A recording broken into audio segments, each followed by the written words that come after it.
Gracias, presidente.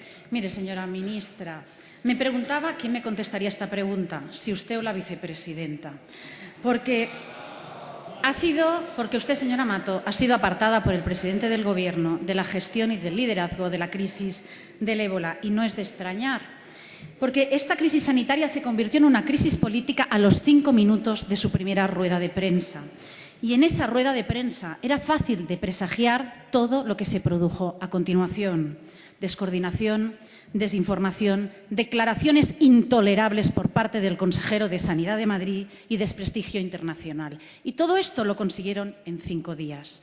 Fíjese, como profesional de la medicina le voy a decir que los protocolos no son la solución por sí solos, sino que requieren que se implanten adecuadamente en el momento concreto y que además los profesionales tengan todas las garantías para poder aplicarlos.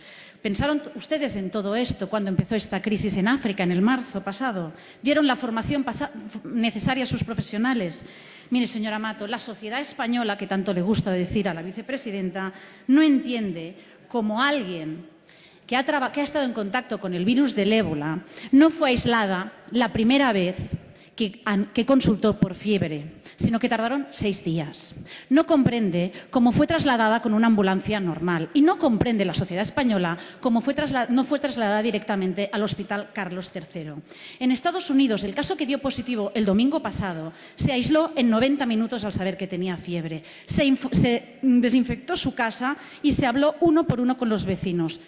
Y además conserva su mascota, en cuarentena, pero la conserva. Señora ministra, mire, ustedes son el partido que mayor amnesia política de la historia tienen. Le recuerdo algunas de las crisis que han gestionado. Por ejemplo, las vacas locas o, por ejemplo, el Prestige, ahora desgraciadamente el ébola.